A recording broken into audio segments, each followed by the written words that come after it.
Greetings, fellow armchair Imagineers. Tiki here. And Blue Dragon 5. It's time for thanks. So let's talk about Hanks. It's Hanksgiving 2023 with why we're thankful for the 30th anniversary of Sleepless in Sleepless in Seattle. Seattle. I'm sorry, did we mean to do that? No one communicated to me about that. No, I just thought it'd be nice. I just came up with it in the moment. I thought it'd be nice, but no. Okay, well, you know what's not nice, Dragon? What? So I gotta tell you, man, with Thanksgiving, I've been wanting to do Castaway, and I've been very patient with it. And with this movie, Dragon, I don't really know what you're doing to me. Frankly, I did not gel with this. I mean, this is just kind of like Dragon. This is a chick flick, and I mean, the main characters don't even get together until literally the very end of the movie, Dragon. And then you got Rosie O'Donnell, and she's trying to play a straight character. I don't know, Dragon. This movie could have been a classic back in the day, but it really didn't vibe for me. I thought it was kind of hard to get through. I don't know, man. This might be an awkward Hanksgiving. Hey, Dragon. Yeah. I'm totally fucking with you. I love this movie. I'm sorry. Oh. I'm sorry. I couldn't resist. This movie's awesome, man. I'm sorry. All right. Genuinely, I did not know what to expect with this movie. But man, I gotta tell you, this it's a stone cold classic for me, buddy. It really is. I think like that conceit that I basically, Dragon, that my initial little joke that I just laid on you was kind of like a commentary on how I feel like on paper this movie shouldn't work, at least work as well as it does. Specifically with the whole gimmick of the fact that these two characters spend all of maybe 2 minutes actually in the same location at the same time. And yet that's really the big selling point of the whole movie. And Dragon, there is something about that in particular that just really captivated me. Just plot wise, I was really into it. It swept me off my feet in kind of like a good old fashioned, old school movie kind of way. They don't make them like they used to. Dragon, I don't know what else to say. No, this was an inspired choice. 30th anniversary. Yeah, I'm really looking forward to diving into this thing, man. I was not expecting to get as emotional about. You know what the magic trick of this movie is, Dragon? And I think this is ultimately going to be my thesis statement. Like, they basically make a gag out of the whole, the ending of An Affair to Remember being a tearjerker, like a feel-good tearjerker. And then the magic trick of this movie, Dragon, is that I swear to God, the ending of the movie got me. The ending of the movie got me and got me good, and I fucking cried, Dragon. You are a sucker for a good ending, and this I am a sucker for a have, good ending. Dragon, this ending is like the anti-La La Land, my friend. It's got a humdinger of an ending. So yeah, I'm very interested to break this down. We got a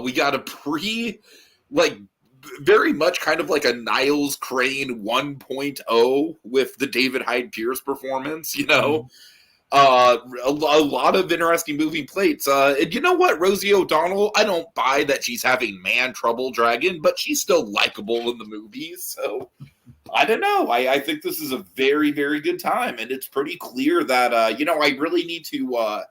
I am very motivated to watch An Affair to Remember now, because it's pretty clear that they took a lot of inspiration from that movie, and that is definitely on my to-do list now.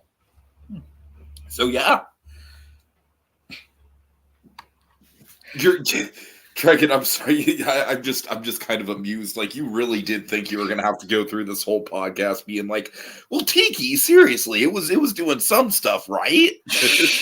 All right, so I had fresh eyes on this. I had heard the hype. I got a little bit of it. Honestly, one of the reasons I wanted to do Sleepless in Seattle. I mean, coincidentally, it was the 30th anniversary. One of the main reasons it kind of sprung to mind was there was a fun reference on Ted Lasso to both Tom Hanks and Nora Ephron movies. Oh, really? It's this and You've Got Mail, and the gag was Ted Lasso. Basically, all the players are watching You've Got Mail, and Ted Lasso is like whispering to Coach Beard, "This movie's fine, but Sleepless in Seattle is clearly superior." I can't imagine that Ted Lasso is wrong in that assessment. I haven't seen You've Got Mail, but I can't imagine it's better than this. So that's the thing. So I had never really, I'd always heard about what the sell of Sleepless in Seattle, but because of the whole "You've Got Mail" thing, the other Tom Hanks Meg Ryan movie, the wires keep getting crossed. And what movie has what, you know? So it was always one of those kind of things where it wasn't a deal breaker. It was always like which one to watch, and you just kind of like got the Shrek, and then you watch the other Tom Hanks movie. It's usually how it went. But yeah, I mean, this is a nice and lovely movie. It really makes me wonder if You've Got Mail is like if it's a rehash or not. That's what I really want to know now. I mean, I don't really know the premise of You've Got Mail. Like, my presumption is that it's this, but with email. That's my presumption about what it is. So basically, it's like another thing where the two stars don't get together until the end. Again, I haven't seen the movie. That is my guess based on like the similarity there. My guess is like you guys right. like they're like an email correspondence sort of thing. That's like an early 2000s email correspondence. But again, at least they would have a correspondence. Like, the great thing about this movie is that there's really no communication between the two of them. And they still have unbelievable chemistry. He's not writing the letters here, guys. That's the kid writing the letters. So there's really no communication between them. So Tom Hanks, I feel he excels in this. He's great. I mean, I feel like there was stuff like Big before this, but this was very much like, Big kind of put him on the radar as like a comedic talent for sure. But this was very much like the leading man role for him. Am I right? Yeah, well, this is Tom Hanks. One of the reasons he took on this movie, I mean, it took a little convincing because he was afraid it was going to be big again or something along those lines. Basically, Tom Hanks was making the break from comedy, and he wanted to get a little bit more into like the leading man kind of drama sort of thing. Basically, he wanted to not just be like the goofy comedy guy, which obviously Big, that was a huge thing for his career. You knew the danger in which he could be typecast as like just doing basically other things. And of course, Big does have great dramatic parts in that movie, but it's hilarious, So but this movie is kind of like the opposite, where it's like this movie does have its hilarious moments, mostly involving the kid. But but ultimately it is like, especially with the tone that this movie starts off at, which I'm very fascinated with, that I'm sure we'll get into. Oh yeah, we'll get there.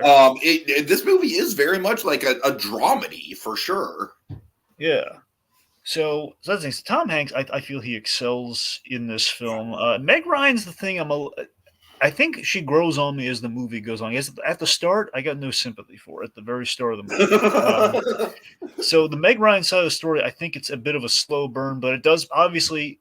It pays off. I think even plus it gives us David Hyde Pierce striking. You can't be that bad at it. The beginning of the movie and like her stuff overall, I feel it's coming from a good place, but it does read as like the hard sell of the film. But as it goes on, like when she's in the car listening to the radio, that's when her thing kicks into gear. That's where things really start for her story. So that's kind of when I'm starting to get on board. And by the end, it's basically until we start living in the moment with her versus like, okay, well, this is just this very 1% lady. Yeah, when we're just kind of like establishing her character. I hear you.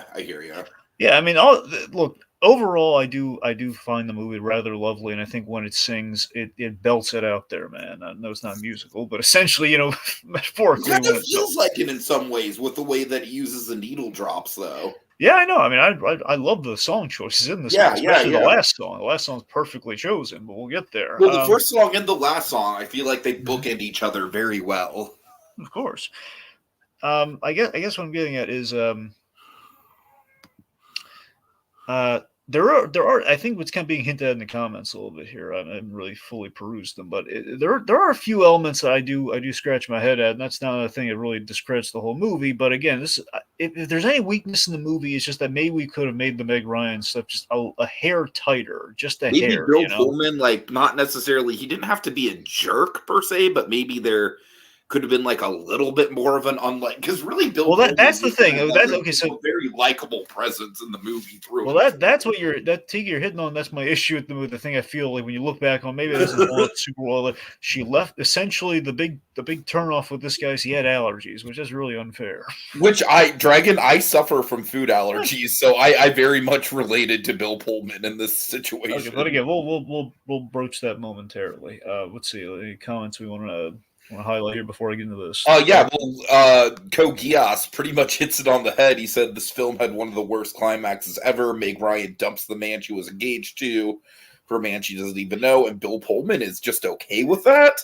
Okay, Kogias, I'll meet you in the middle here. I do agree that Bill Pullman just being okay with it, like, kind of comes out of nowhere. I wish there was a little bit more, like, I don't want to see him like pushing back, but I wish there was a little bit more melancholy. It almost feels like he's actively happy for her, which doesn't read right. But I will say the actual climax of the movie, the whole magic trick of the movie that the whole thing hinges on, where these two are not going to get together and speak to each other at all until the very last moments of the film, that works for me. That absolutely works for me. But yes, I do agree that Bill Pullman being too likable is kind of like an Achilles heel for this thing.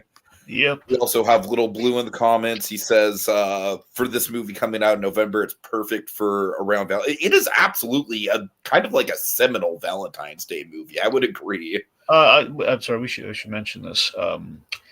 Folks, the movie didn't come out in November. We're just covering it for Hanksgiving, so it came out in in the summer, technically. Oh, okay. Well, it's still not. Yeah. It's still not Valentine's. No, you're right. No, you're right. I'm saying it was still like not Valentine, even though it seems like a perfect Valentine's Day movie. But yeah, I'm saying that's just why we're this year it turned 30. But if we're gonna do a Tom Hanks anniversary, we're saving it for Hanksgiving. For sure. Well, Dragon 2025, we need to do Castaway because that's the 25th anniversary. In 2024, we're doing something else, but I don't know if you're gonna be on for that. Doing something else. Well, okay, that's what I was getting. You didn't have like all right. Drop like an anvil on it. You could have just let me say anyway. Okay, Little Blue's also saying, let's not forget David Hyde Pierce as a small appearance. Well, how could Little Blue? How could we ever forget about David Hyde? And like I said, he is basically playing Niles Crane. Yeah. It's almost comical how close to Niles Crane his performance is. David Hyde Pierce is our spirit animal on this channel. God. I feel like there's something vaguely racist against that statement, Dragon. What do you mean? How I don't know. He's a man wearing all white skiing. See that's gotta be our logo. It's gonna be David I. Pierce wearing a white ski suit. You know what, Dragon? That would be an acceptable logo. If any like mascot were to replace the droopy Tower of Terror bellhop, it would probably be David Hyde Pierce skiing. Yep. All right. Kokia says next Valentine's Day we get Madam Web of all films. Dragon, I am so unenthused about Madam Web that I am going to push back if you want to talk about it on Memoirs. Man, there is nothing to talk about with that trailer. Just nothing. All right. Okay. Anyways, I assume you have a little backstory. Yes. All right. So, Jeff Arch was the writer of this film. Essentially, Jeff Arch, he was a down on his luck writer around the time of this, around the time he was developing this. He really found motivation to. He was kind of contemplating getting out of the business. Then his son was born, and writers got a right to put food on the table. And he wrote a script which basically subverted the old gimmick of the meet cute. That was the big premise. Like, what if we just had a meet cute that doesn't happen until the very, very end of the film? So that was his big sell, and obviously the father-son component, kind of drawing from real life, or at the very least, like for the guy kind of being thrust into fatherhood. Like, okay, I don't know what his living situation was, but still the father-son component. That's where that's coming from. And he wrote a few scripts, I believe. Like in the interim, he had these working on the other scripts. But this movie was a hard sell until he found Gary Foster, the producer of the film. He fought for it because, as you can imagine, every studio in their right mind was saying, what? Wait a minute, they don't meet until the end of it. What's wrong with Yeah, me? right. I mean, even I was kind of like, I went into this movie totally blind, and even I was like, wait a minute, one of them lives in New York, one of them lives in Baltimore, the other one lives in Seattle. How's this gonna I work? gotta be honest, going into this, I thought it was going to be a long distance thing. That's what I thought it was going to be, but I did not know it was going to be literally, they don't meet until the end of the movie. Right. Anyway, so yeah, so the point being, they battled the studio over a lot. There were a lot of rewrites on this film, and basically the battle was to keep the rewrites very like not to change the fundamental core of the films. Like the main thing they could not change is, they don't meet until the end of the movie.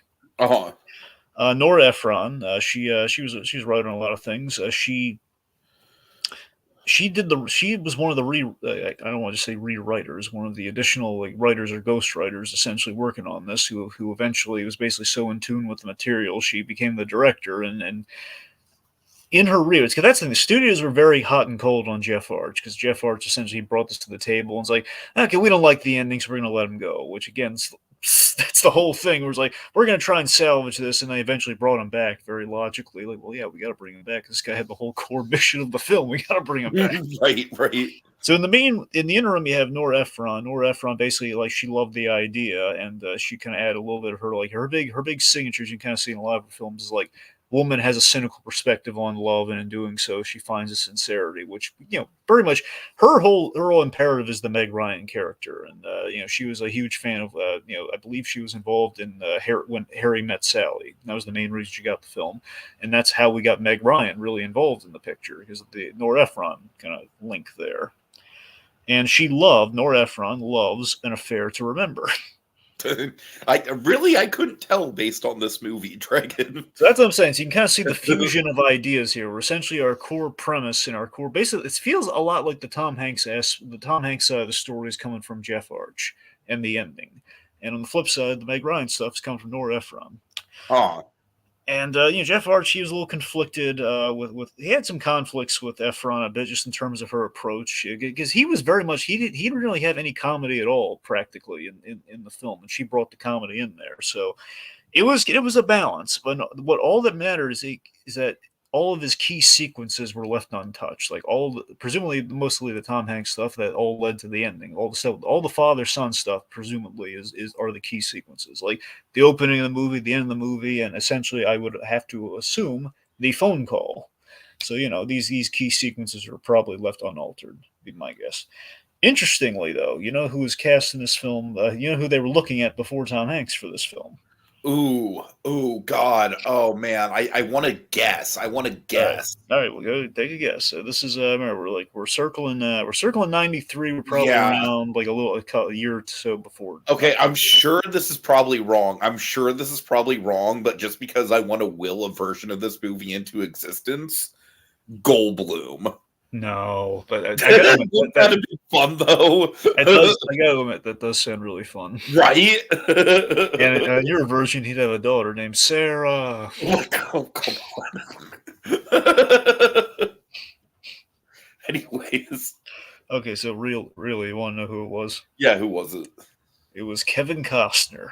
Oh, Costner. Okay, yeah, that does make sense. That's right. AKA the other Saul Goodman.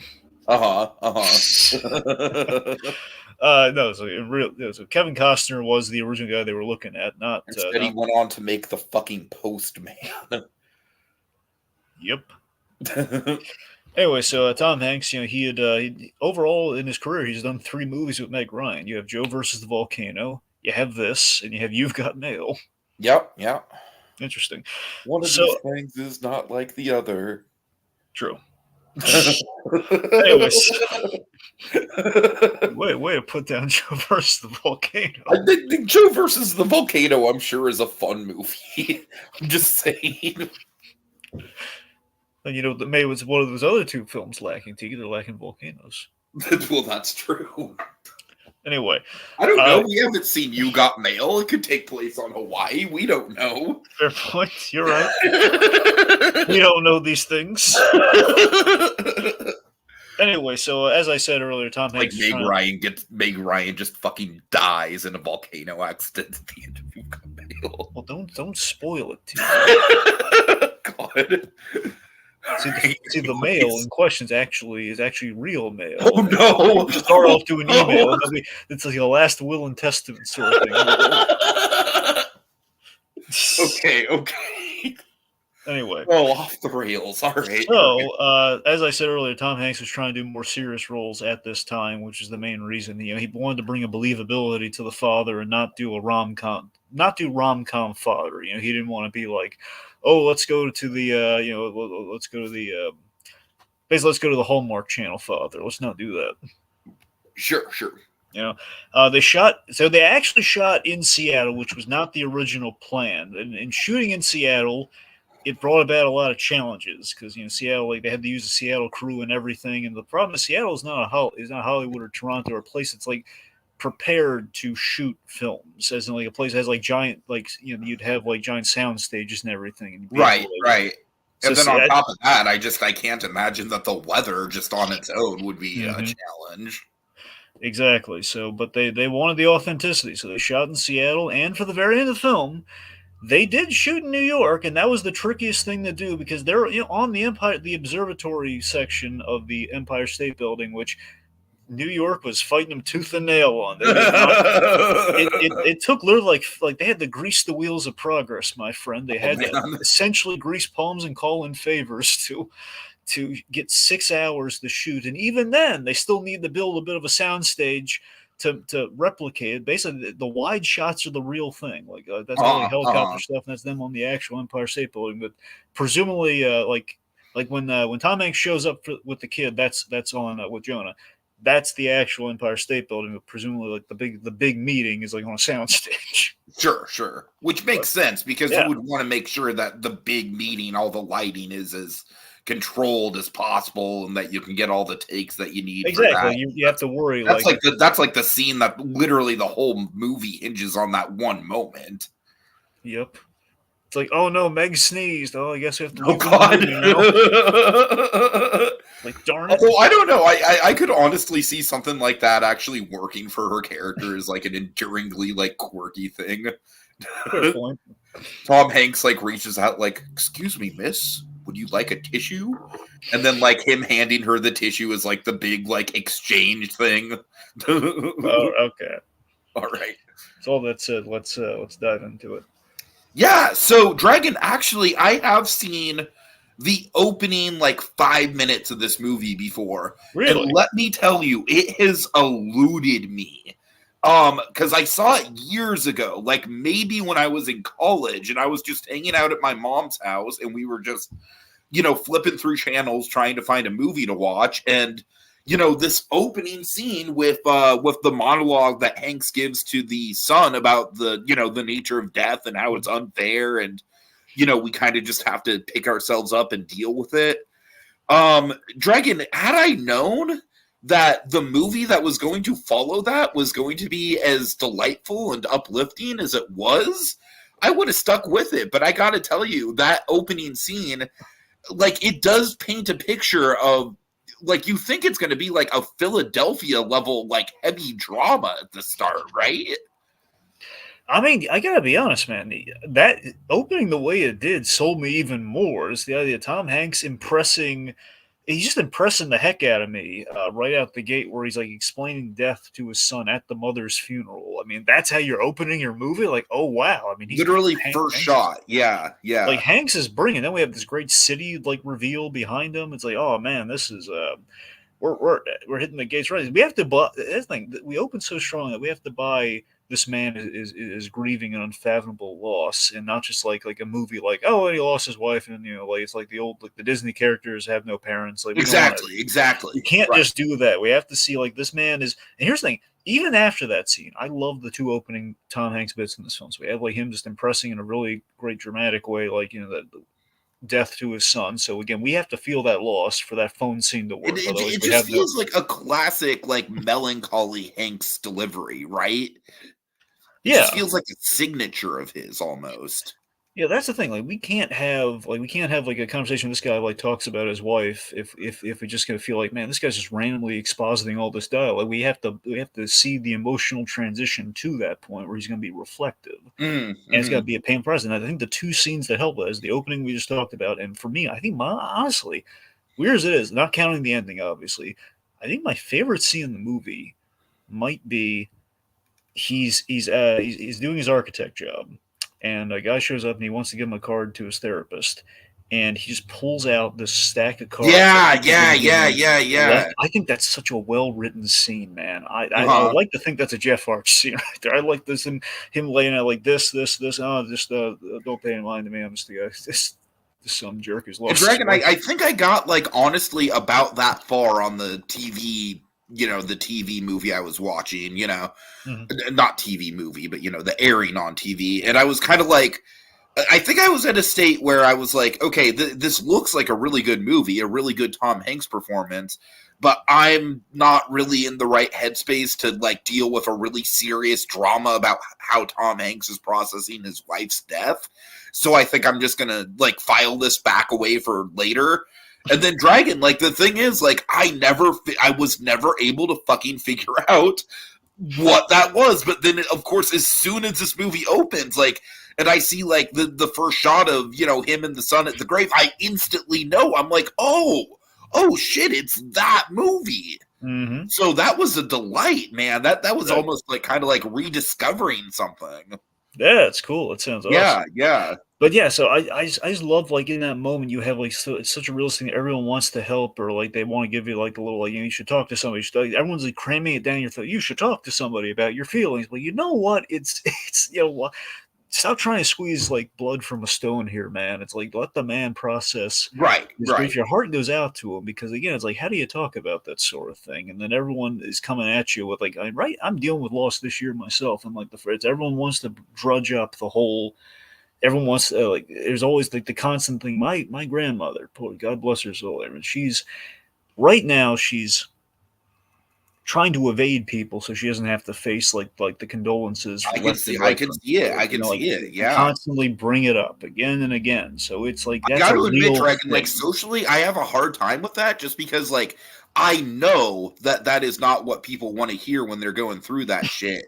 But I don't really have a good alternative, if that makes sense. So Exactly, no there's no good phrase honestly the right, right, response is right. So I feel like whenever I'm in a situation like that where it's like like someone that I'm close to is going through something, I feel like in my mind I'm trying to give them space, but I'm always worried that giving them space is coming off as just me not being empathetic. You know what I mean? And it's always kind of like a hard line to draw for me. of course. So that's what I'm saying. If he's in a tricky situation, your heart goes out to him. We see, the man's a good father. He's a believable father. He's not like, he's not like a fake movie dad. There's a good dynamic he has with the son. By the way, fun fact: they didn't cast it, but one of the alternative actors they auditioned for Jonah was a young Jason Schwartzman. Oh my god, dude. He auditioned for the That role. would have been nuts. Would have Jason been, yes. Schwartzman, like by far the standout of the new Hunger Games movie, by the way. Also, he's in that new Scott Pilgrim show. He is. He's all over that Scott Pilgrim show. Anyway, so we have this again. We have our dramatic situation out of the gate, but it's still it's a dramatic situation. Yet we have so many funny lines. Tom Hanks has all the really hysterical lines in this film for me. I think he has I think his son has a few knee slappers himself, honestly. he does. One line delivery in particular, I think you might know which one it is. I think I know which one. Yep. Anyway, so speaking of which, Jonah, big thing in the movie. A passage of time in this. Nah. I'm sorry, I've watched too much Hunters, Dragon. I've watched too much Uh, Hunters. I anyway, can't hear that name without hearing it through Carol Kane's like thick Jewish accent. yes. All right. So, Anyways.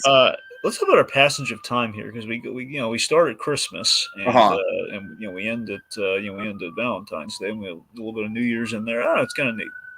Yeah, no, I honestly, I got kind of worried when it first started because I was like, wait a minute, is this a Christmas movie and we're covering it before Christmas? But no, it's like like you said, we get a little bit of Christmas, a little bit of New Year's. Ultimately, the main crux of the plot hinges on Valentine's Day. So if you would categorize it as anything, I'd probably categorize it as a Valentine's movie. Yeah, so it's Christmas Eve. Jonah calls Dr. Fieldstone. Mm-hmm. Dr. Fieldstone's a quack. And I had no idea that this is where the title Sleepless in Seattle came from, Dragon. I just kind of assumed it was like, oh, they're both in Seattle and they can't sleep because they're thinking about each other. That's literally what I thought the title meant, Dragon. So I was delighted that the title was like as high concept as this. Yeah, the idea that kind of gets, essentially it's, fun fact, by the way, Frasier. Oh, God. Frasier does come out the same year as this movie, by the way. Oh, okay. I was kind of wondering, yeah. Yeah. Just a little. Obviously, Cheers had been around before that, but just the idea, like the spin-off for Niles has not been around before. Exactly, Niles and the whole Seattle setting, the radio call. Sure. Right. Very odd. I have to wonder. Now I don't know the exact year in which these are released, but it does make you wonder the chicken or the egg. Like David Hyde Pierce is just like, hey Kelsey, I'm working on a movie, and that's a terrible David Hyde. Actually, you know what? Actually, I'm sorry. I looked it up real quick. So Frasier premiered in September. So you've got mail. Sorry, not you've got me. I'm doing it. Darn it. Sleepless in Seattle comes out a little before Frasier. Oh, okay. So we had a little proto David Hyde Pierce there. Presumably he's gotten the gig at that point. But you're right. There's probably him calling the kills. Like just like doing like field work. Yep, and if you remember, what's it like to play a character who has a really overbearing wife that we never actually see on screen? I'll tell you, it's really funny about David A. Pierce in this movie. I love that he is just. It feels almost meta, but again, technically, this probably came out a little before Frasier. Yeah, that's the trippy thing. It's funny that he says Seattle. It always it rains 24/7 there. It's like him literally raining on the parade of going to Seattle. Right, really funny. It's just like him, like you're gonna be in Seattle, Niles. Like, come on. Oh, God, it's really funny. Anyway, so again, kind of like very. Here's the thing: unlike Dr. Frasier Creighton, Dr. Fieldstone. Not helpful at all in the grand scheme. She's putting a nice label on things, but she's not. She's very opportunistic, unlike Frasier. Yeah, I mean, she's very irresponsible. She's giving away like the addresses. Like the kid calls in, like okay, like legitimately, Dragon. I feel like any professional radio DJ just would straight up not have the kid on air to begin with. Yeah, because I feel like that would very much be like a broach of like privacy on the parents' end. Like the call if you're 18 or older thing. Right. But still, I mean, you know what though? Fuck it, it's a movie, and that's actually kind of lends into something I wanted to bring up with this movie is that this movie, just the premise of it with the radio and everything, it's a kind of premise where it just simply could not happen today, Dragon. We are too connected. Social media is too big of a thing. This movie would literally be resolved in like a weekend if it happened in current 2023 with this exact same circumstance. Oh, absolutely. Yeah, 3 months. So that's one of the things I appreciate about the radio thing. Yeah, so so we have this. I love the line that Sam has here, where he says like, "Her first name could be Doctor." Because he's right, and that's ultimately kind of the vibe that you get here, where it's like. It's this great. I love the framing here, where there's a great staging of both father and son are kind of like staying up late at night. They're both on their phone. They're sitting on that bench. It looks great. So, and also the idea the father moved to Seattle to kind of like go for a fresh start and get away from all the reminders. So we're kind of really showing, and then additionally in this phone call, we're really laying out just how pain, like the pain of loss, just the memories of what you lost and realizing, what you had. Sure. So yeah, that's the thing. I like that he's being vulnerable here for the kid, and it's like it's believable enough that he would open up, and it's like, well, he's already put me on air here, and I mean, people keep telling me I should talk to somebody. Well, I mean, the opportunity has presented itself. I guess I'll go for it. And him not fully grasping the fact that it's being broadcast to everyone until it's too late. Exactly. Right. Right. So yeah. So there's the honesty of But again, I love the idea of him like basically being like the interview basically going viral before going viral was a thing. You know what I mean? Yeah, like everyone's listening to it at night. Like like the ladies in the diner and everything. And we have like Anna and the Meg Ryan characters. The fact that again, I still really don't like her introduction into this film, where it just feels very like. As much as I love David I. Pierce, nothing wrong there. I'm just saying we're all we're having like a Christmas dinner. It just feels kind of bland, and like the charm. No, I hear you, Dragon. It feels very stock '90s. Like this is a character setup. I hear you. There's really nothing. Like it's a table full of yuppies, man. There's only so much. Yes, you're not wrong, including Niles Crane. Exactly, the king of. All right, just seriously, like anyone listening to this back, take a shot every time we name drop Niles Crane. or take a double shot if you hear it said like Frasier. No. Oh God. Anyway, so that's a.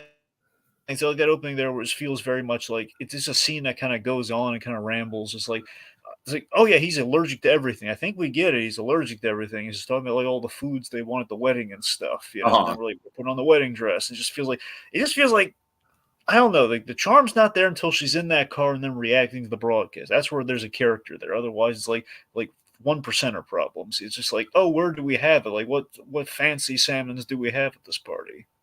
Sure. Yeah. Yeah, I don't know. Like I am with you in regards to obviously you are on Hanks' side, like from the get-go. Yeah. And part of the push and pull of this movie is that, like, on some level, you almost kind of like have to think that Hanks might like that getting together with this random woman who is currently like pseudo cheating on the guy that she's about to marry, like might not be the best long-term thing for him. You know what I mean? So there is kind of like a tension there with the plot. Yeah. I mean, the woman there's a fair argument for her being crazy. Like she essentially, in a section of this film, she is stalking them. Literally, literally. There is very literal, like stalking that if it were done today would legitimately get you into trouble. Yes. We have that very awkward scene, but intentionally awkward scene where she's like standing in the middle of the street and she says that's like the one it's like here's the thing. They intersect almost like the one interaction before the end. Yeah. Well, no, here's the thing. Interaction. They have like these 3 moments in the film where they have like the American Tail almost kind of moment. Totally. There's like only what if they actually kind of made eye contact, but they didn't really make, like, for example, he sees her walking and he's kind of struck by her at the airport, and then they have the awkward standing in the street moment. Then we have the ending where they actually say 2 words to each other. You know. So let's see. And also, here's the fun thing about Meg Ryan too. I mean, a lot of people I think have pointed this out, and I think it kind of like basically Meg Ryan is kind of Nora Ephron's spirit animal. It's essentially, you know, she dresses a lot like the Meg Ryan character in this film. There's a lot of like, I'm going to make the leap that basically her dialogue very much feels Nora Ephron driven. It would feel like she's kind of like, you know, the writer putting themselves in the character in this case with Meg Ryan. So a lot of that's probably there. And the idea that Nora Ephron very much, you know, cries at the end of an affair, remember, like everyone else. So yeah. Anyway, so again, Dr. Fieldstone, she doesn't help at all here. I love that Meg Ryan's like, you know, like her character Annie is just like is scoffing at like, oh yeah, like she's being like actively critical about it. Yeah. She's right about everything she's saying there too. This Dr. Fieldstone's no Fraser Crane at all. But can you imagine if it was actually Fraser Crane? Well, the movie would be rather soft because, you know, he'd make Tom Hanks.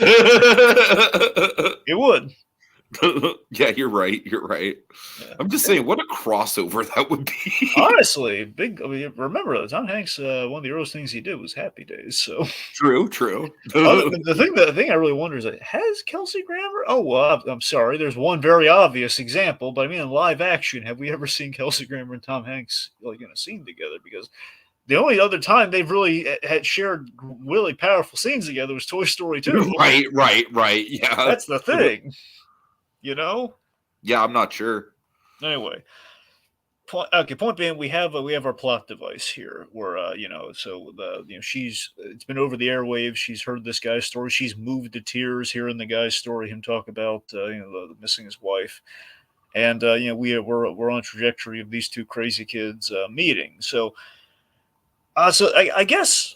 So the problem with Annie that we kind of hinted at here is that her relationship with Walter, it just feels like we snubbed the guy because he has allergies, which is very shallow. And we're supposed to like this character, and it's a conflict because we do like her when she's in pursuit of the one relationship, but she's just very, very shallow towards this other guy who's not done anything wrong. Yeah, I don't know. I think with Walter, the one thing that is unrealistic about him is just the very ending where he pretty much just like happily accepts his fate. There's no real pushback to it. Like, what they should have done? They should have had a moment there where he just like basically sums up what she's doing there, just in a really kind of like dry way, just like, so you're leaving me for a man you've never met. Right. After we've been together for months. Dragon, he gets in on the fucking affair to remember of it all, Dragon. That's the thing that bugs me about it. I mean, you can buy everyone else getting on board for it. Maybe the other guy exactly. Really be that like smiles and rainbows of like, I'll find a girl with allergies. It's fine. But I do think that it is played realistically. Her whole push and pull of like, she realizes that this guy is inherently good for her. Like, she realizes he is not a bad guy. There's no big moment where they get in a fight or she's suspecting him of cheating or something like that, So I don't know. In that way, I do think that it adds a level of realism to the film, because sometimes you do just get pre-wedding jitters, and it is just like one of those things where your feelings start to drift, once it gets closer to actually becoming a reality. And let's be honest, you can kind of see the writing on the wall in the opening with these guys, where something's not clicking. And apart from the fact of like, we're watching the movie Sleepless in Seattle with Tom Hanks and Meg Ryan, yes. Well, yeah, but I'm saying when she and when they're at the dinner table, you can kind of see like, there's a thing where she's kind of getting married because she's just kind of been kind of like, the wheels are in motion, Sure. Anyway, let's see. It's funny though. Here's the sequel they should have made: The Sleepless in Seattle. Okay, it should have been Walter and Victoria. And it should have been the thing. It's like he's talking about Victoria though.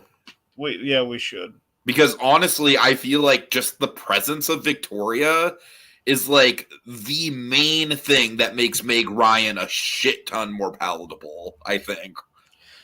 Yeah, and here's the thing. Victoria, she's a nice girl. She's got an awful laugh, but I don't know, Dragon. My thing with Victoria is that she seems like nice enough to Hanks. I just think it's very clear from her interaction she is only interested in the kid as a means to an end of like, okay, I have to have a relationship with this kid in order to date Hanks. Yeah. Whereas with Meg Ryan, it's very clear right off the bat that there would be genuine love there for that kid.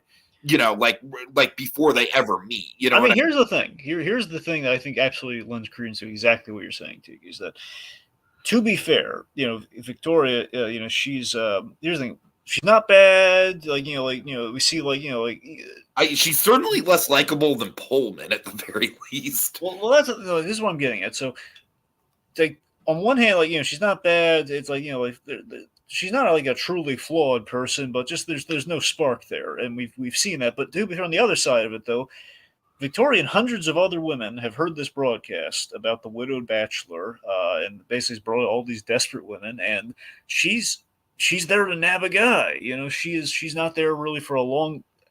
I don't know how. Basically it's a relationship forced purely from desperation. Like there's meat on the market. Essentially, it's essentially yes, right. So that's there. It's a relationship founded on, like, again, it's kind of dating services before we really had the dating services. It's basically it's like the most clunky version. That is another really interesting thing about this movie, is that it's basically like a time capsule of how dating used to work in the 90s. Yeah, like pre-internet. It's kind of like a radio version of. But I'm assuming that you Got Mail is very much like kind of leans into the internet dating. I don't know. That is a guess. It's a I guess. love this running gag of neither of us actually knowing what You've Got Mail's about.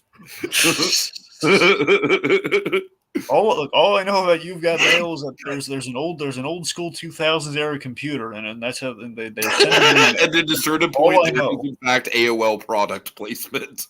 Yeah, about it. Anyway, but that's the thing, is the fact that the relationship's founded on basically like a precursor to the dating apps, essentially, is what we have here. So, but it does feel very much like, like everyone's sending him fan mail or anything because of what Dr. Fieldstone did, very irresponsibly. Even if the kid like gave the address out, like, you gotta realize that's the kid giving that. There's like a security. That's the thing. The Fieldstone is very much like crossing a lot of ethical boundaries with just how much she's engaging with the kid at all, period, let alone all the confidentiality stuff. And she's not saying no to the kid either. She's just... Right. Yeah, it's like, I want reruns for my show. Put your father on again. Okay, let's see. So here's something. Let's talk about the visuals for a moment here. I love I think one of the great visuals of the movie is New Year's Eve.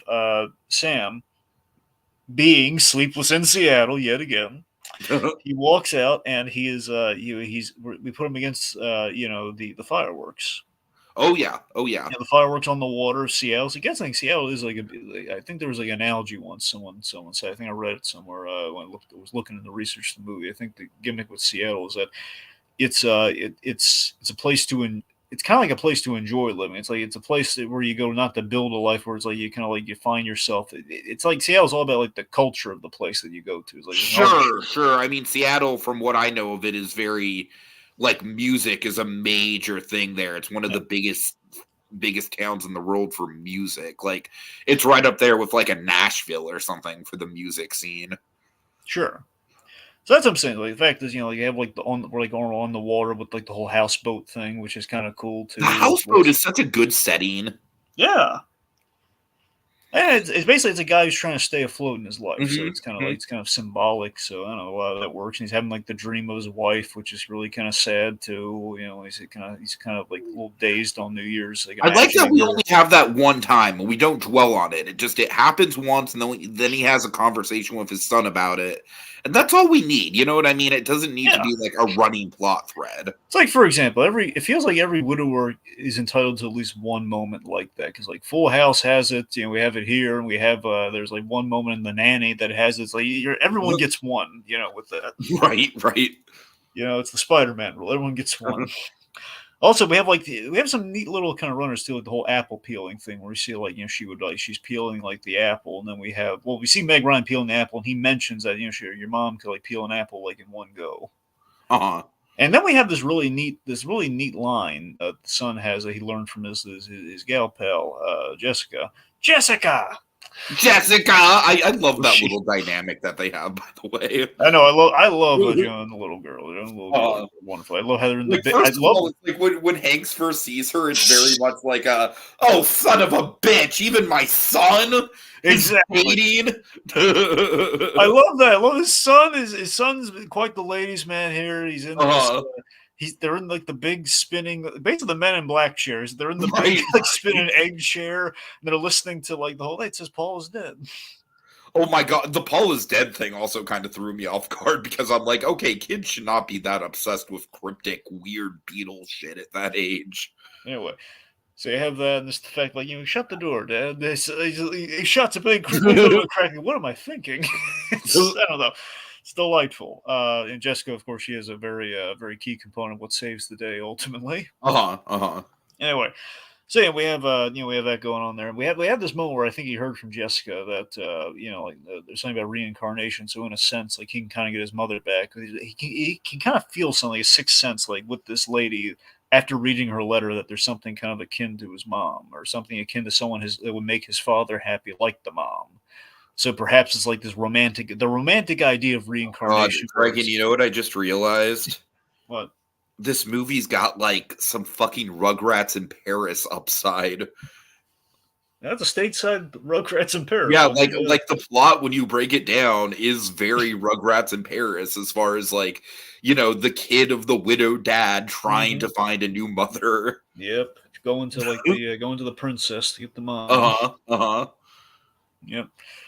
So yeah, yeah, the whole like romanticization of like the reincarnation thing is kind of interesting. Like it's like one little line, mind you, it's not a big thing in the movie, but I thought it Sure. was like a really clever little bit there. Anyway, so again, our premise is we've kind of established here, it's a parody of an affair to remember. We're building to the big meetup of I these would two say crazy homage, kids. not parody. I'm sorry, you're right, homage. It is an homage. I say parody just because it's brought up in the movie. You're right; it is an homage. We have like we have, as I said, we have like the passage of time thing, like literally building the whole movie through months to get to this point. So it's not just like Uh-huh. willy nilly or I anything. love speaking of visuals, Dragon, I love that little visual motif with the map on the Yeah, airplane every time they travel back and forth. That is like the one of my favorite elements of the whole movie. It ties everything together with a visual identity that's just so fun. the only other film, one of the only other films that travels by map. Indeed, indeed. You got Indy, you got this, and you have the Muppets. Uh-huh. Uh-huh. Yep. All right, let's see. So I guess. Okay, so Rob Reiner, let's talk about Rob Reiner and Rosie O'Donnell. They're very much the supporting friend Yeah, characters in this yeah. film, and I they mean, both get like, it's like I joke about like, oh, I don't buy Rosie O'Donnell being straight, but that's just a joke, Dragon. Rosie O'Donnell is perfectly fine here. I like her. I will admit, I think her character's a little bit half baked with just kind of being like the female support system for Meg Ryan. Not really a lot else there, but she is fine for what she has. yeah. Well, I guess what I'm getting is I like that both characters that are kind of like you have Rob Reiner for for the Sam character, and you have Rosie O'Donnell for the Andy character, and they both basically serve the same function. Sure, sure. But as Rob Reiner says, mainly he's in there as like a thank you for How Harry Met Sally, which is basically the whole reason we have a Basically, yes, movie here. yes, It's essentially because everyone really did reinvent the paradigm of the meet cute, because that was the unconventional totally. rom com. I feel like this movie and When Harry Met Sally kind of share a lot of DNA with each other. No, for sure. That's what I'm saying. They're literally very inspired by How Harry Met Yeah, Sally. yeah, It's kind of exactly. that mixed with an affair to remember is essentially how you get this film. Uh-huh, uh-huh. To some degree. And of course, Rob Reiner, he's it's very serendipitous that Rob Reiner is in this film. I had no idea he was going to be in this film. I was delighted to see him pop up because he had a really pivotal role in that Albert Brooks documentary that came out recently. Oh, okay. Nice. He's I need to check that out. he's Yeah. the framing device. The whole thing's framed Ooh. around Albert Brooks and Rob Reiner talking to each other. So that's kind of Uh-huh. like he's it's very conversational, like this, in fact. So anyway, they have this very practical kind of like discussion like the dating scene now for like a widower who has not really been dating because he's been married for years. He hasn't really had to go out in the dating scene. It's changed. And like the whole tiramisu thing is just really funny to me. It shouldn't be funny, but it is. I can't, just like tiramisu, like yeah, you're gonna love it. It Like is I'm not a even, rather dated 90s thing because that was like the hot new food trend in the 90s, but yeah. Mhm. Oh yeah, but the thing with the Rosie O'Donnell character is that she's bringing up the whole, the fact like She's you basically you connecting the dots on the Cary Grant of it all. yeah, you don't Like want to be you're in love. basically a heroine in your own Cary Grant movie right now, girl. Yeah, you don't want to be in love. You want to be in love in a movie. Right, right, exactly. Yeah. But I like how she goes from skeptical to like literally the biggest cheerleader for this relationship.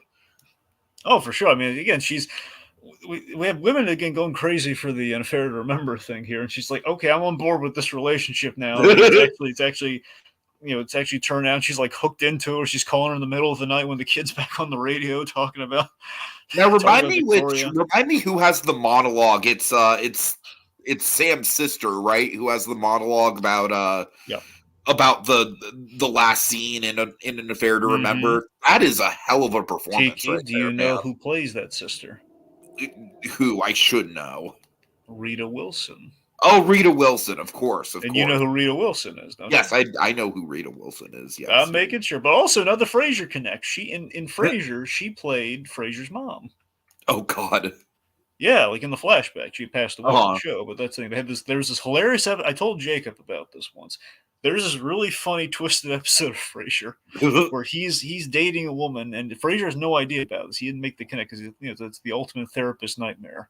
Uh-huh. He's dating a woman who Rita Wilson plays his date, and he doesn't realize that's looks exactly like his Oh my mother. God. And they have like the classic kind of comedy thing here where like they go to the cabin.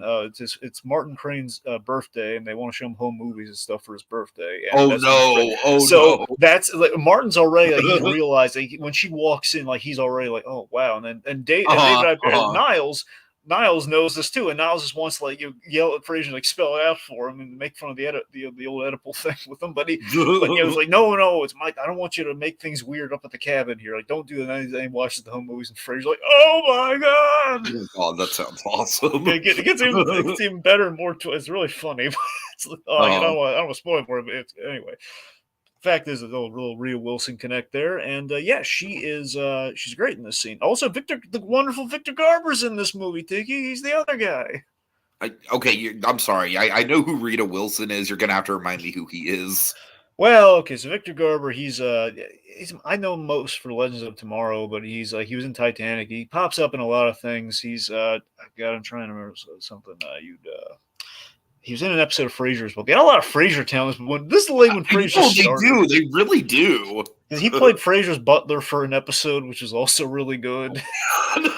Just the premise of Frasier having a butler. See, the problem is, I know a bunch of Victor Garber stuff, but nothing that you've seen. Okay, that's played like Sinestro and like one of the Green Lantern animated movies. The point being here, I bring Victor Garber up and make it a big deal for this reason, Tiki. On Fat Man Beyond, the Kevin Smith's podcast, they've joked. I'm sorry, it's just we're talking about Sleepless in Seattle, and I love how confidently you name drop Fat Man Beyond. So Fat Man Beyond. Yes. There's this running gag. It's not run through every episode, but they brought it up very memorably, and it comes back occasionally. They've had guests on Fat Man Beyond, and the guest that they want to land more than anything is Victor Garber. Oh, that's funny. And they've tried reaching, and Victor Garber, he won't come on the podcast. It's just this thing they desperately want him, and he just won't come on. They've kind of made a joke of like, "Oh, Victor Garber." Is he just offended by the title? He's like, I don't know. I don't know, Victor Garber. He's not doing the. He's not doing Legend of Tomorrow anymore. He's not really doing much anymore. He could. I think and they're only going to say really nice things about him. I'm sure they love him. Right, He's great. Anyway, point being, good actor. He has the role he has here. He has an improv. He improvises the response to Rita Wilson's big speech. But yeah, she basically lays out the ending of an affair member and starts crying. We have like Jonah's like, "Are you okay?" Which is really funny. Right. And then the response There's to this. A lot of good Jonah stuff here, man. I gotta say, really quick with Jonah, I was actually around his age, maybe like a year or two older than him, when my parents got divorced. So a lot of this stuff is actually very, very relatable to me. Like the whole thing, like I absolutely had situations where my dad would date someone and it would straight up feel like they were trying to steal my dad away from me, like that kind of jealousy, you know what I mean? And then like just the whole premise of like kind of like growing up too fast, like that whole situation basically led to me like growing up on South Park in middle school, Dragon, and look where we are now with how I swear so much. So it's like, very pivotal point in my life. So I could very much relate to this kid. Yeah. All right. I'm sorry. So I love So apparently this is like something they come up with on set just in response to all this. It's really funny. I love them like talking about the ending of talking about the Dirty Dozen. And this was like completely improvised on the set, and it's just priceless. Just Victor Garber and Tom Hanks is like talking about Dirty Dozen, very impassioned, like kind of getting to a point where they're working up tears talking about. And they have Jim Brown throwing all the grenades. Oh my god. I would love to have these two just have a podcast where they just do this for movie endings, just with any movie. Wouldn't that be wonderful? Just going over like the ending of Inglourious Bastards and shit like that. Then we showed Hitler a bunch. Oh my god. Then we have like a meta Tarantino reference to the critics. This is what they're gonna remember me for. And he's scalping Christoph Waltz and the whole thing. Oh god. And look at how confident he looks while he's scalping him. And there's BJ Novak. He broke out from The Office to this, and Eli Roth was the bear. Oh my god. Oh my god. All right. Anyway. He had the giant stick and he's whacking everyone. Anyway. So, we have some really good lines in this throughout as well. I just want to highlight a few brief ones that Tom Hanks had that really cracked me up. I'm always going through all the letters like, and this is my third grade teacher. He's actually reading it for a second. Wait, she is my third grade teacher. Yes. And then like the witty retorts he has to his son, like his son's asking, they have a very open relationship here with his son. Here, he's like asking like very blunt questions, like says like, "Are you gonna have sex? Is she gonna like scratch up your back? Like, where did you hear that?" Jed's got cable. God, but yeah, Dragon, like I said, I can relate to moments like that when I was, like I said, I was like in middle school around this time, so I was a little bit older than this kid, but still, I'm sure I probably had a little bit of a growing up too fast thing because of the situation. Yeah, and the whole like it's like 6 girls in college, maybe 7, 8. Okay, Mary Kelly. Can we just pause on that? I don't know, man. I feel so out of place where it's like I've literally only ever had sex with one girl, and that frankly I don't feel like bad about that at all. I've gotten to the point in my life where it's like I'm fine with that, and I think this whole obsession with number, it's like it's like for me when I hear like you've slept with 6 or 7 people, like I'm not trying to like shame you, but like I don't know, Dragon, that's a considerable number, right? I don't know. That line kind of bothers me. Well, I mean, it was obviously a different time, so there's a little bit of that too. There's that mentality. We've only gotten more sexually charged since the 90s, Dragon. That's the problem. God. I don't know. It's really. I'm just saying, as someone who's asexual and just does not care about how many fucking people I've slept with, it's always something in movies that's felt very isolating to me. I will never forget. I was in the middle of a Friends binge, and I just straight up gave up because there was an episode in which Monica was straight up depressed because she hadn't had sex in like 6 months. And I was like, "Oh, boo-hoo, Monica! Let me fucking play you the world's smallest violin." Oh, there's. I just like the like. Let's have like a good segment like "Boo-hoo, Monica." If we ever did a Friends recap, it would be like "Boo-hoo, Monica." Oh God! So I don't know, Dragon. I'm just saying, like when he's like, "Yeah, I've slept with like 7 women in college," it's like that. I don't know. For me, that's a substantial number. I don't know.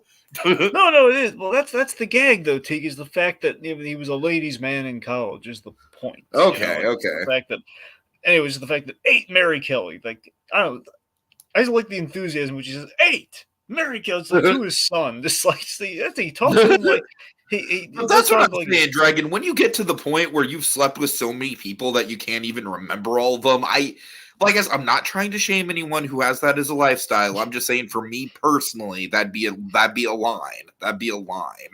Oh, it seems like he does know the name, so. But it takes him a minute. But he got there though. Right, all right. It's 8 women. Anyways. Like roughly in 4 years. I don't know. Okay, all right. This is going too personal, but I know I kind of made it personal. Anyways. Okay, the point being.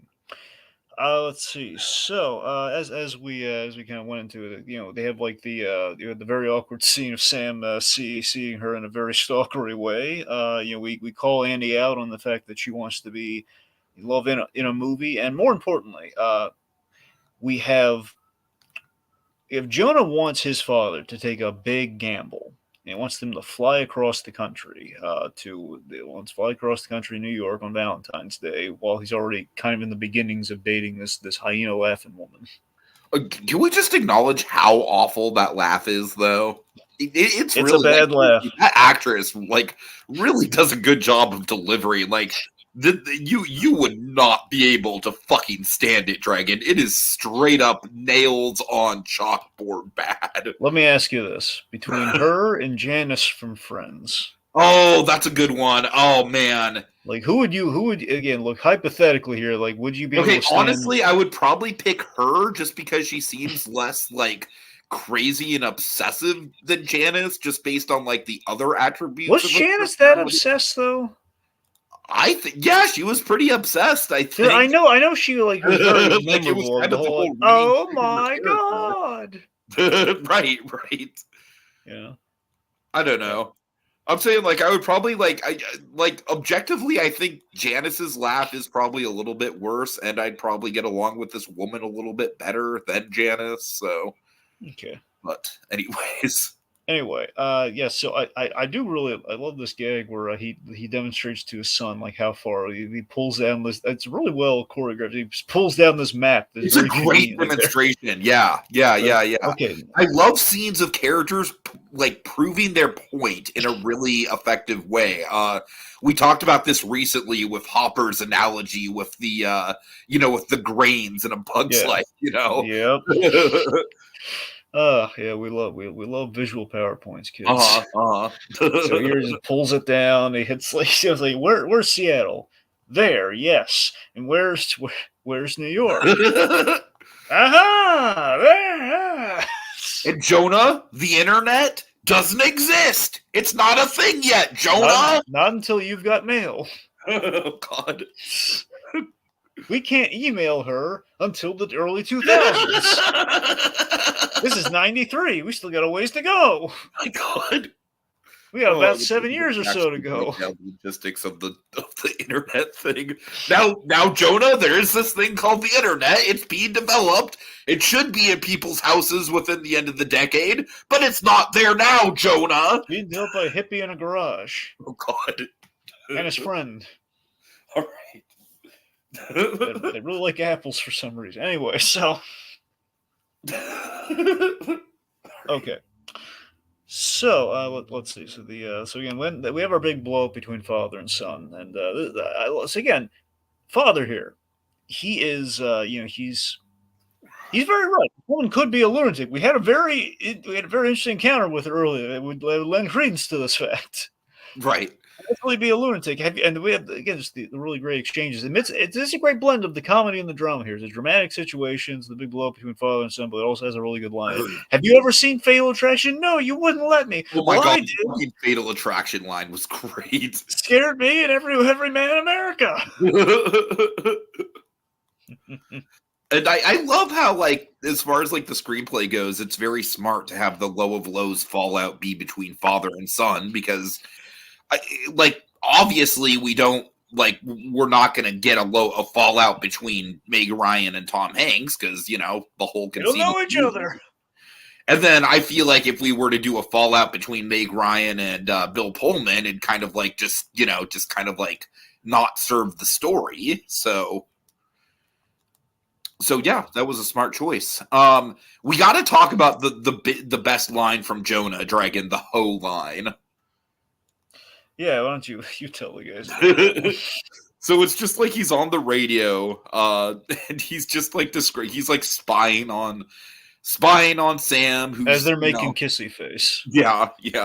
It's just like, she's a hoe.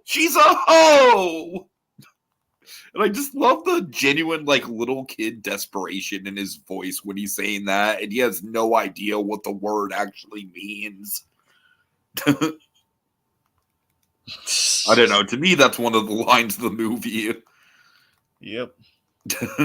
No, it's memorable. I'll give you that. Not my go-to, but it is memorable. Well, I'm saying just as far as like, obviously, it's not like a poetic line by any means, but I'm saying just as far as like a comedy line, it's pretty funny. No, you're right. No, it's fake rape, like the kids saying that. Yeah. Okay, so kid flies. And then Mike Myers, as Cat in the Hat, pops out and is like, "No, kid, this is a dirty hoe." I'm sorry. You know, it's funny. We did actually reference Cat in the Hat on Mrs. Doubtfire. Did you really? That's funny. Yeah, because originally the Pierce Brosnan character in the original draft, he would have basically been the Alec Baldwin character from Cat in the Hat. Oh man. Anyway, so anyway, so he flies to New York thanks to the help of Jessica, and they have this this real I just moment. love how it's like with the Jessica character. I appreciate that like she doesn't have a ton of screen time. She's only got like 2 or 3 scenes, but like we know enough about her to know that like she's a very like intelligent child for her age, and because of her parents' profession, she knows the hacks of the airline industry. I don't know. I feel like that's just a very cleverly written little character. Oh, for sure. So, we have this thing where Sam is in a panic and he goes all the way there. By the way, cleverly, Annie found deduced who Sam was. He figured that she kind of reverse engineered and kind of like kind of found out again using the early internet, but using the '90s internet. Right. They're really just like using the computers to kind of narrow things down. Oh man, didn't that just bring you back to the pre-Google days, Dragon? Oh yeah. Also reminds me of that. Also, reminds me a little bit of the Incredible Hulk movie. A little bit, yeah, I could see that. The whole Mr. Blue, Mr. Green thing. Anyway, so in a panic, Sam he flies to New York on Valentine's Day. And I just love the moment where he finds his son there, and the son's got a little scared because he's been looking for Annie, and he had all his hopes pinned that she showed up, and he's kind of losing a little bit of faith there. But he's getting a little scared. He runs to his father, and we have this really great moment where the father's he's not yelling at him, he's not super angry. No. I love how this is played. It's like it's definitely like there is the only thing that's expressed is how worried he was, but there's absolutely no tone of like I'm disappointed in you or how dare you defy me. You know what I mean? There's this perfect line that I think sums it up so well, where he says, "Have I screwed it up for both of us?" Oh God! Oh yeah, totally. Like totally. that line cuts you like a Ginsu knife, doesn't it? It's just the whole thing of like he's just more so wondering like, why did you run away from me? Right, you went all the way to New York. Have I failed as a father? Am I doing it all wrong? Have I screwed up like being the single parent now? Like what have I done? Yeah, I mean, I feel like that just makes you pull for him all the more. Where it's like he literally takes all the blame in this situation. Yeah.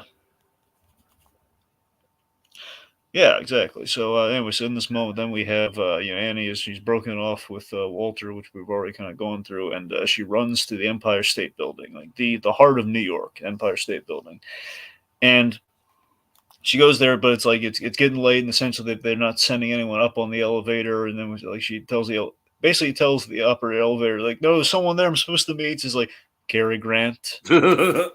Yeah, how did you know? It's my wife's favorite. Go on up. Dragon, I imagine the people that work at the Empire State Building have to deal with this kind of shit all the time. I would love it if there was like a rule though of like just on its face. If someone comes up to them, it's by the end of closing, and they say like, oh, I'm meeting someone up there. Wouldn't it be great to see a gold placard somewhere? It says like, yeah, if someone has like someone meeting someone romantically at the Empire State Building, it's getting late. Let them up. Oh my God! Yes, that would be great. If it's like one person like a few minutes late, it's the last one, you can let them up. But just like I think that'd be fun. The Cary Grant clause. Exactly, the Cary Grant. So she does it, and they seemingly were pulling an American Tail, like they missed it. But then we have the fake out there, where like they come back looking for the bear that was in a little bag that he was carrying with him on the plane. Howard the bear. Yep, Howard. Basically, oh god, wouldn't it be funny if Howard Hamlin had a teddy bear named Howard the bear? Anyway, random tangent. So, point being, the bear saves the day. My bear is also named Howard. What of it? Plus, the bear's in a little suit, little suspenders. Yeah. Okay, so we finally bring these two crazy kids together. It's the very end of the movie. Literally, like the last minute of screen time, which I just fucking love the audacity of that, man. And it works. Like, it genuinely works. That's the thing. It really feels like a fucking magic trick, man, how well it gets pulled off. And it really works because he's seen this woman and he just felt the spark just looking at Uh-huh. her. They hadn't Uh-huh. really said a word to each other. He said hi to her one time, but that's the thing. He's just kind of he's seen her and he's kind of taken with her. And there's like the fact that he's been doubting that she's going to show up this whole movie. This is like a crazy pipe dream. It's never going to happen. And lo and behold, there she is. And it's like again, it's like it's kind of the moment that the sun made this happen. The sun kind of brought them together, and it was like her handing in the bear, which is a very kind of maternal gesture. Again, blending credence to some of the reincarnation thing he was talking about. I don't know. And yeah, it's just this great moment. The dialogue is so minimal, but so well conveyed. Where he says, Yeah. we better go," but he extends the hand. Shall we? It's Oh, like, God. yeah. It kills me. It legitimately kills me with kindness, Dragon. It's such a feel-good ending. And the last line of the movie is Mm-hmm. flawless. The last line of the movie is, "Annie, nice to meet you." Perfect. Fucking perfect. I It's mean, that nice is to meet you. After all this time, that's what that we is a end with. Kevin Smith like fucking Credits. credit scene if I've ever Yeah. seen it. Credits, and we play the "Make Someone Happy" song, which every time Uh-huh. I think of Arthur Christmas, but it's like this is great though. Now we see where they got it from. Oh yeah. Oh yeah. Yeah. So yeah, man, there's so much to like about this movie. I'm so happy we decided to do it, and I'm genuinely sorry for that fake out because I kind of adore this thing, man. I'm honestly going to be kind of surprised if Memoirs comes around and this isn't the best movie that I've seen this month because it's just a stone cold classic, like through and through. Yep. Yeah. All right, is that it on your end? I think so. I mean, look, it's ultimately the ending kind of says it all there. Where it's all about like taking the chance, taking the leap. In this case, maybe we end on the Empire State Building with a big old heart on it. I wonder if they still do that for Valentine's Day. I don't know. I do wish, like, I don't know how we would have been able to do it. Like, this movie is only 90 minutes, so, like, maybe the one thing that could have been a little bit more, like, satisfying is if somehow Pullman and the other woman who Hanks was dating get together, or at least there's, like, a flash of, like, something could possibly happen between the two of them. Yeah. Or something like that. The whole enchanted thing. You know what I mean? You know what it feels like? Doesn't it feel like we should have had like almost like a Frasier-esque gag where we would have had playing during the credits, but in audio at a certain point, like after like the main song plays, we would have heard like them on the radio, like it says, "Oh yeah, I have so your wife left you at basically Oh, dude, your fiance. that would be a great like mid credits thing. Oh yeah, for So sure. your fiance essentially got cold feet on you, and says like, oh, so you met Sleepless in Seattle, and he turned you down. Well, I think I have someone you should meet. Yeah. All right. Anyway, so of course, Sleepless in Seattle. I mean, it is. It was a delight. It was a treat, and it was a great way to celebrate Hanksgiving. Indeed. All right, let's see. Just a couple more comments from Little Blue here. He says pretty much every character David Hyde Pierce has played are Niles Crane. A lot of them. I'm not sure I necessarily agree with that because Doppler is not exactly Niles Crane. I don't know. There's a little bit of Niles and Doppler. But then what about the stick bug? Oh, there's a lot of Niles and All right, Slim. fair enough. I mean, you saw it. Come on. I know.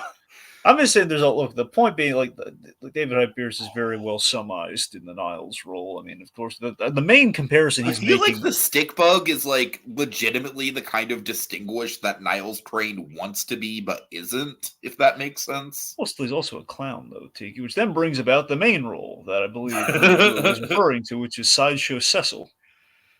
Oh my god! That's the main thing he's talking about. Sideshow Cecil. Well, yeah, Sideshow Cecil very much is Niles Crane. Yes. Yeah, that's mainly what he's referring to, and the fact that a lot of the other characters have obviously being voiced by David Hyde Pierce. I know we brought this up, but I would not be opposed at all to just randomly cover that episode as a one-off at a certain point. Yeah.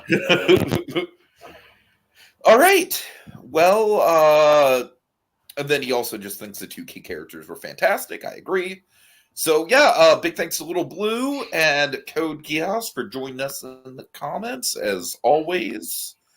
And have a happy Thanksgiving, guys, and happy Hanksgiving.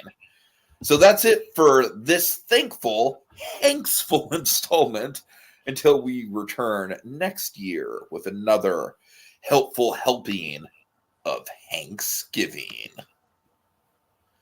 She's a hoe! She's a hoe! Thanks, Tom.